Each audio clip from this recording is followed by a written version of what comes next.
নমস্কাৰ জেআৰজি ব্লগলৈ পুনৰবাৰ সকলোকে স্বাগতম জনাইছোঁ। আজি আমি আলোচনা কৰিবলৈ লৈছোঁ অসম চৰকাৰে পুনৰ নিযুক্তি দিব লগা ৩২,৬89টা পদৰ সম্পৰ্কত।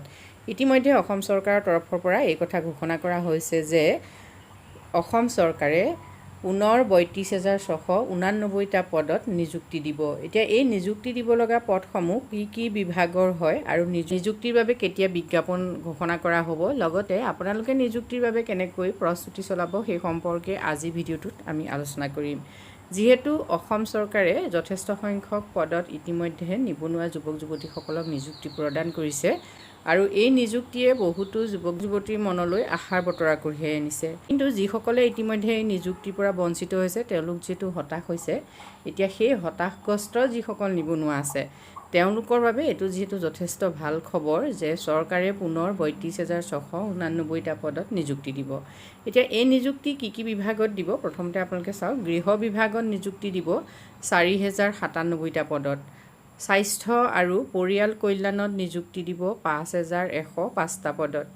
শিক্ষা বিভাগত দিব ১০,২৯৯টা পদত। পঞ্চায়ত আৰু গ্ৰামোন্নয়ন বিভাগত দিব ১,১৭৬টা পদত। তৃতীয় বৰ্গৰ ৭,০৭৩টা, চতুৰ্থ বৰ্গৰ ৪,৯৩৯টা পদত নিযুক্তি দিব। এতিয়া এই নিযুক্তি সম্পৰ্কত বিজ্ঞাপন ঘোষণা কৰিব ১০ ছেপ্টেম্বৰত। এতিয়া চৰকাৰে যিহেতু এই বিভাগসমূহত নিযুক্তি প্ৰদান কৰিব বুলি ঘোষণা কৰাৰ পাছত যিসকল নিবনুৱা যুৱক যুৱতী আছে তেখেতসকলে কোনটো বিভাগৰ বাবে প্ৰস্তুতি চলাব প্ৰথমতে সেইটো সঠিককৈ নিৰ্দিষ্ট কৰি ল'ব লাগে। যিহেতু কোনটো বিভাগৰ বাবে তেখেতসকল উপযুক্ত সেই কথাটো তেখেতসকলেহে প্ৰথমতে নিৰ্বাচন কৰিব লাগিব। যিটো কোনটো বিভাগত তেখেতসকলে ভালকৈ প্ৰস্তুতি চলালে সফল হোৱাৰ চান্স আছে সেইটো তেখেতসকলে চাই সেই বিভাগৰ যি পৰীক্ষা আগতে যিবিলাক পৰীক্ষা হৈ গৈছে সেই পৰীক্ষাৰ প্ৰশ্নসমূহ তেখেতসকলে সংগ্ৰহ কৰি প্ৰস্তুতি চলালে নিশ্চয় লাভান্বিত হ'ব। গৃহ বিভাগৰ বাবে যিখিনি যোগ্যতা লাগিব সেই যোগ্যতাখিনি তেওঁলোকে এতিয়াৰ পৰা আহৰণ কৰিবলৈ চেষ্টা কৰিব লাগে। স্বাস্থ্য আৰু পৰিয়াল কল্যাণ বিভাগত যিখিনি টেকনিকেল তেওঁলোকৰ চাৰ্টিফিকেট থাকিব লাগিব সেই চাৰ্টিফিকেট সম্পৰ্কেও তেওঁলোক সচেতন হ'ব লাগে। শিক্ষা বিভাগত যিহেতু ১০,০০০ পদতকৈও বেছি পদত নিযুক্তি প্ৰদান কৰিব, এই ক্ষেত্ৰত নিশ্চয় চৰকাৰে কিবা নতুন সিদ্ধান্ত গ্ৰহণ কৰিব। যিহেতু টেট এতিয়ালৈকে অনুষ্ঠিত কৰা নাই, যিহেতু টেটত যিমানখিনি ছাত্ৰ ছাত্ৰী ইতিমধ্যে উত্তীৰ্ণ হৈছে প্ৰায়খিনিৰে নিযুক্তি হৈ গৈছে, গতিকে পৰৱৰ্তী পৰ্যায়ত টেট হয়তো চৰকাৰে অনুষ্ঠিত কৰাৰো সম্ভাৱনা দেখা গৈছে ১০,২৯৯টা পদত নিযুক্তি দিবৰ বাবে।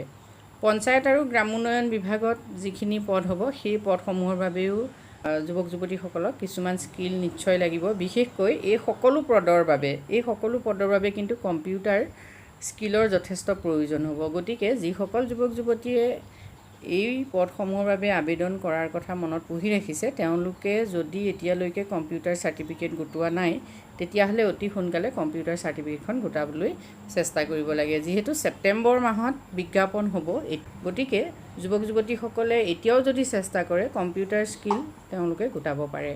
আজি ভিডিঅ'টোত আমি আপোনালোকৰ বাবে এইখিনি তথ্য আগবঢ়াইছোঁ। যদি আপোনালোক উপকৃত হৈছে কমেণ্ট কৰি জনাব। ধন্যবাদ।